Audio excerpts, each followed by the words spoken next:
Hi guys, welcome back to our Wix Harmony series. Previously, we've learned how you can add a box element onto your Wix Harmony site.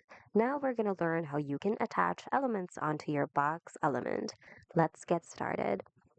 Make sure that the elements you want to attach to your box are already prepared, and then simply click on the element you want to attach to your box and drag it into the box until you see the attached to container message over here. Once you see that, you can let go and your element will automatically be attached to the box. Simply repeat the process for all the other elements you'd like to attach to your box. And in order to see if it worked, once you move your box element, the element within it also moves along with it. And there you go.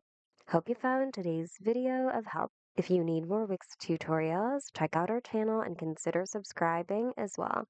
Thanks so much for watching, and we'll see you guys in the next video.